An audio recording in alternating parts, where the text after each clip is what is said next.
Greenwashing is when a company claims to be sustainable but actually isn't. It's unfortunately extremely common, especially as 2/3 of consumers say they'd pay more for sustainable products. As a sustainable fashion educator, I want more consumers to be able to identify greenwashing. So here are 7 examples of common greenwashing tactics I've encountered. The first is having a sustainable line. Many fast fashion brands will have a sustainable line where they use more natural or recycled materials. The standards for these lines vary. For example, for an item to qualify as part of H&M Conscious, it must contain at least 50% of more sustainable materials, like organic cotton or recycled polyester. The only exception is recycled cotton, where we accept a level of at least 20%. Just because a line uses lower impact materials doesn't mean it was produced by workers paid a fair wage or in safe conditions. Also, it doesn't negate H&M's overproduction.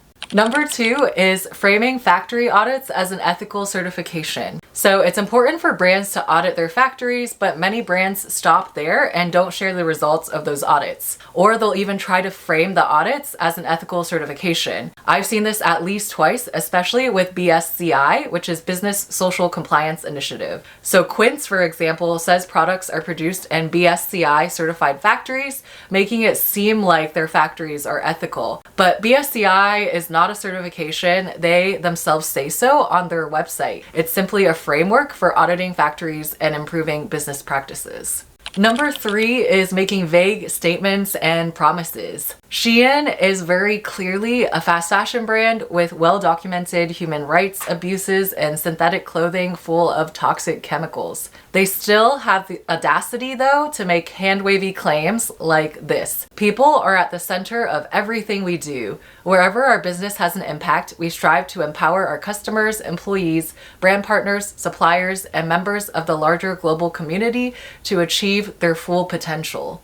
Nice sounding statements like that need to be backed up with real action and evidence, and there's plenty to suggest the contrary at Shein.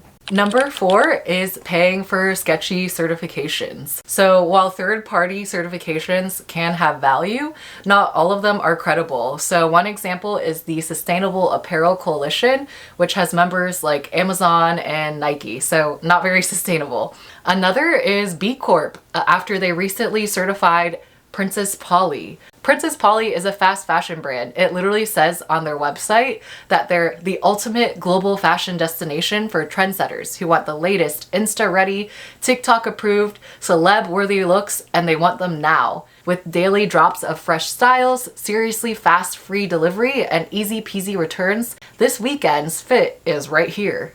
And despite all of this, they're somehow a B Corp. So B Corp is a certification for social responsibility, and it used to be pretty well respected. All that said, they have an incentive to accept more companies because brands have to pay to maintain their certification. Since B Corp has started accepting fast fashion brands and MLMs, it's discredited the certification quite a lot. And you can still look at B Corp scores to understand how advanced the brand is and its initiatives though. And you can see that Princess Polly scores an 87, which is barely above the qualification threshold of 80. And on the flip side, Patagonia has 166, Cotton has 103, Tentree has 136, and Cotopaxi has 126, which are all brands I consider more sustainable. So just basically don't accept certifications at face value and always dig a little deeper. Number 5 is aligning with sustainable aesthetics. So let's take a look at the example of Free People. Free People is known for their bohemian, carefree styles. You might think they're sustainable because their clothing just looks earthy.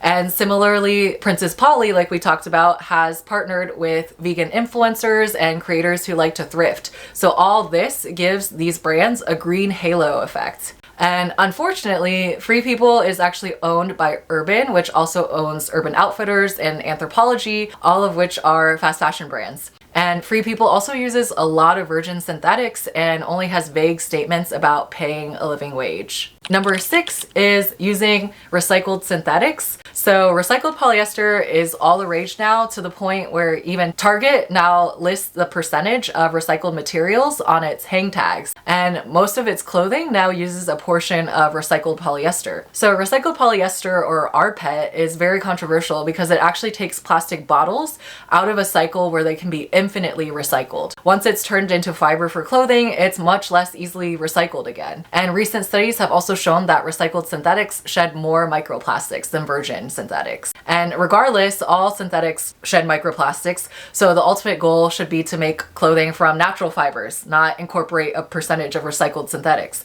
And this is especially important for non-athletic gear where synthetics are used for performance reasons. Number 7 is having a recycling program. So recycling programs are inherently bad, but they're oftentimes implemented to encourage more consumption. So why else would these programs be located in store where you actually get a discount to buy something new when you bring in something old to recycle? And some of these are also just plain scams like H&M's. So Swedish journalists dropped off 10 items of clothing with tracking, and most of those items ended up in secondhand markets in the global south, where most of our used clothing is dumped. Some were ground into scraps and the remaining got lost at sea. So the clothing wasn't actually getting recycled into new clothes, it was just getting shipped to other people to deal with. And Madewell's jeans recycling program actually does seem to do something with the clothing. It turns them into housing insulation, but keep in mind that this is downcycling and not recycling. So once clothing is turned into insulation, it can't be recycled again.